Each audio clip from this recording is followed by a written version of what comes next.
नमस्कार, मैं प्रहलाद कुमार मीणा,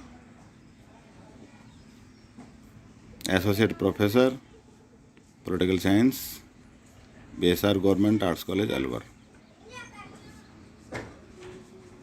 इस ई क्लास में आप सभी का स्वागत है। ये video B honours part 3 paper 9 के लिए तैयार किया गया है।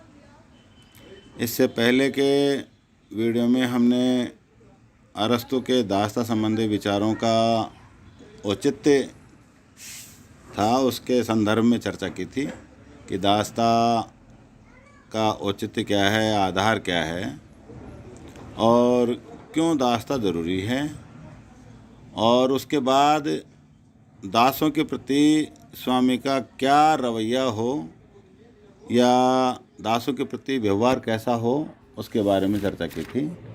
आज हम इस वीडियो के माध्यम से अरस्तु के दास्ता के जो विचार हैं उनकी आलोचना के संदर्भ में चर्चा करेंगे। क्योंकि दास्ता वैसे तो मानवीय दृष्टिकोण से अगर देखा जाए तो वर्तमान स्थितियों में या प्राचीन स्थितियों में दास्ता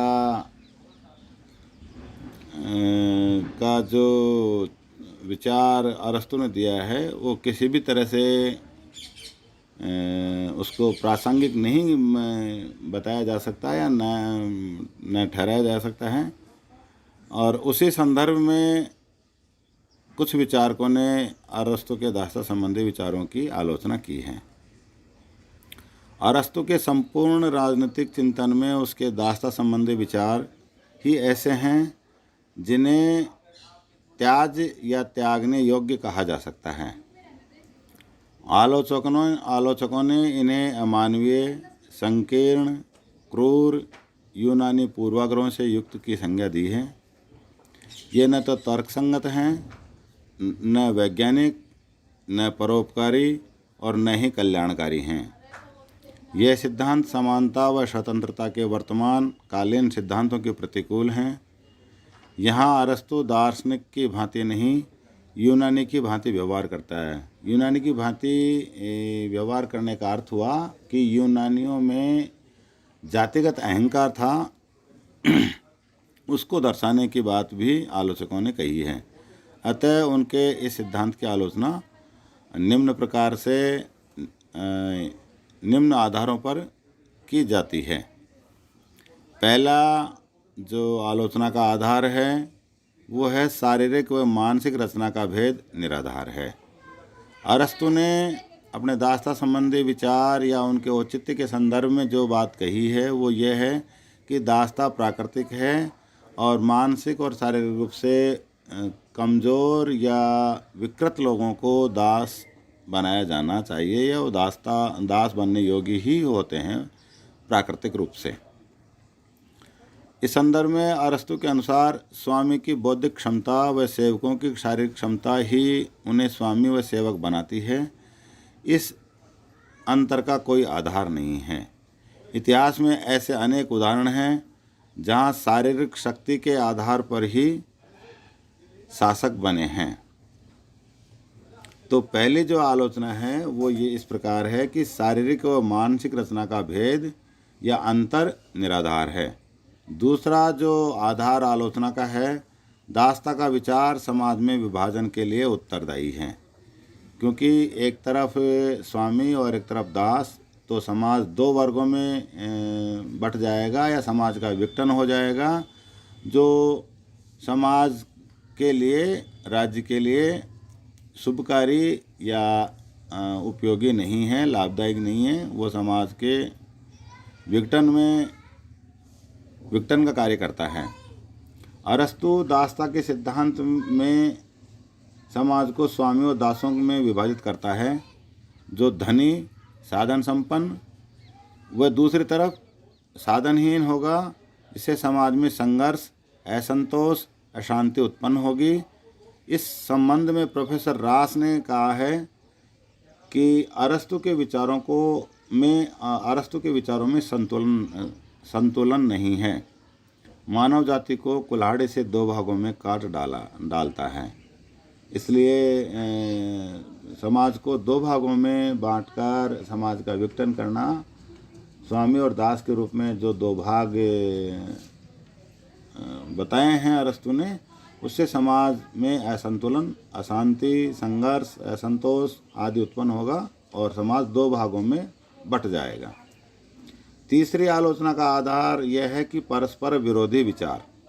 अरस्तु के दास्ता संबंधी विचार परस्पर विरोधी विचार बताए गए हैं।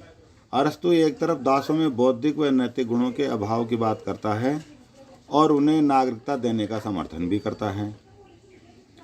अरस्तु कहीं भी यह स्पष्ट नहीं करता है कि जन्म से अबौद्धिक व नैतिक गुणों के अभाव वाले दासों में ये गुण कैसे आ पाएंगे। यानी कि वो दास को मुक्त करने की बात भी करता है और उसकी संतान अगर योग्य उत्पन्न होती है तो उसे भी आज़ाद करने की बात करता है। लेकिन ये होगा कैसे? अतः विचारकों ने परस्पर विरोधी विचार माना है। नंबर 4 जो दास्ता के विचारों की आलोचना का है, दासों के साथ मित्रवत व्यवहार केवल दिखावा है। अरस्तु एक स्वामी व दास की बात करता है, दूसरी ओर उनके मित्रतापूर्ण संबंधों की बात करता है। ऐसे में विसंगति यह है कि यदि उनमें मित्रता के लिए समानता माने जाए तो उनमें स्वामी व दास के संबंध नहीं रह पाएंगे। अगर स्वामी दास के प्रति मित्रवत व्यवहार करता है तो उनके संबंध दास और स्वामी के नहीं रह पाएंगे। अगला जो आलोचना का आधार है, नंबर 5वां, शासक व शासित का विचार। अरस्तु जब कुछ व्यक्तियों को शासित होने के लिए ही पैदा होना बताता है तो वह उन्हें मानव अधिकारों से वंचित कर देता है, जो कि अनुचित है। नंबर 6, अलोकतांत्रिक सिद्धांत। दास्ता संबंधी विचार अलोकतांत्रिक है क्योंकि मानव द्वारा मानव का शोषण अलोकतांत्रिक है। यह सिद्धांत लोकतंत्र के दो आधार, समानता व स्वतंत्रता, दोनों के विपरीत है। श्रमिकों को जो समानता के वास्तविक रचयिता हैं, क्योंकि उनका ही ज़्यादा रोल है। स्वयं अरस्तु कहता है कि यूनानी अर्थव्यवस्था में दासों का बहुत बड़ा योगदान है। जो उसी रूप में आलोचकों का कहना है कि श्रमिकों को जो समाज के वास्तविक रचयिता हैं, उनका समाज में सम्मानपूर्वक रहने का हकदार नहीं मानना न्याय नहीं है। नंबर 7 जो आलोचना का आधार है, जातीय अहंकार का प्रतीक। दासता के प्रश्न पर विचार करते समय अरस्तु ने अपने जातिगत अभिमान व जातीय हितों को पूरी तरह से ध्यान में रखा है। प्रोफेसर थियोडोर गोम्पर्ज के शब्दों में जातीय अहंकार को यहाँ दास्ता की पुष्टि के लिए अपनाया है। उसमें दास्ता संबंधी विचारों का सार ये निकलता है कि जन्म तथा प्राकृतिक श्रेष्ठता के कारण केवल यूनानी जाति ही स्वतंत्रता एवं स्वामित्व के लिए पैदा हुई है, बाकी अन्य सब जातियों के लोग निकृष्ट हैं। अतः नरसंगिक रूप से परतंत्रता एवं दास्ता के पात्र हैं। इस प्रकार की घोषणाएं जातिगत अहंकार से परिपूर्ण व्यक्ति ही कर सकता है। थियोडोर गोम्पर्ज ने अरस्तु के विचारों की आलोचना करते हुए कहा है कि यूनानियों के एकमात्र अपवाद को छोड़कर समस्त मानव जाति को सदैव के लिए दास्ता से अभिशप्त कर दिया गया है। यानी कि जातिगत अहंकार जो दास्ता के विचारों में अरस्तु का दिखाई देता है, उसके विरोध में ये कहा जा सकता है कि ये समानता स्वतंत्रता के विरुद्ध है, अलोकतांत्रिक है। जातिगत अहंकार के कारण केवल यूनानी लोग ही स्वामी बनने योग्य हैं, बाकी विश्व के लोग सब दास बनने योग्य हैं, जो कि मानव पर कलंक है, अभिशाप है।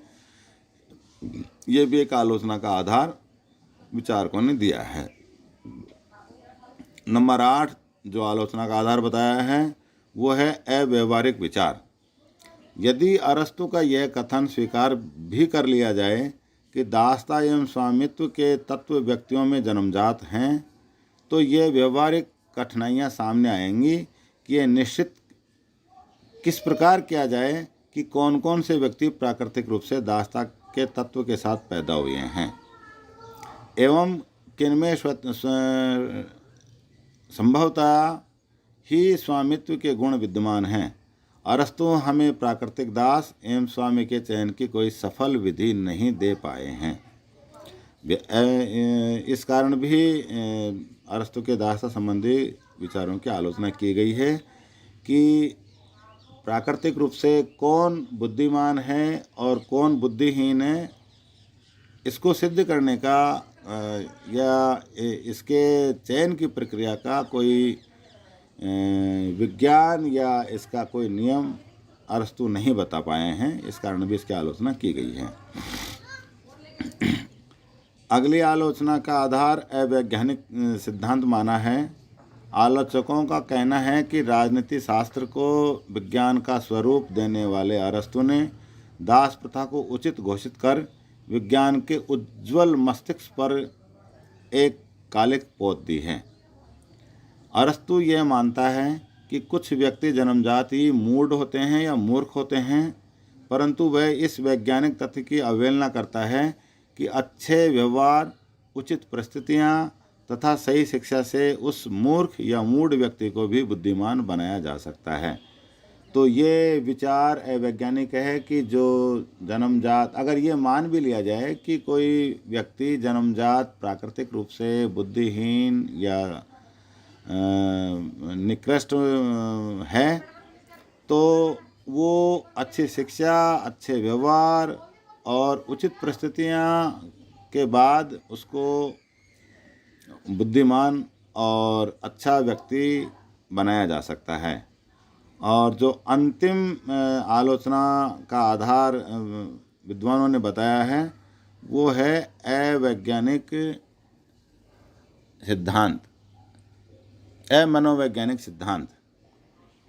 अरस्तु की धारणा है कि दास को अपने स्वामी के व्यक्तित्व में लीन हो जाना चाहिए, जबकि मनोविज्ञान ये सिद्ध करता है कि मानव शरीर संपूर्ण तो कर सकता है, समर्पण तो कर सकता है, परंतु मानसिक समर्पण नहीं कर सकता।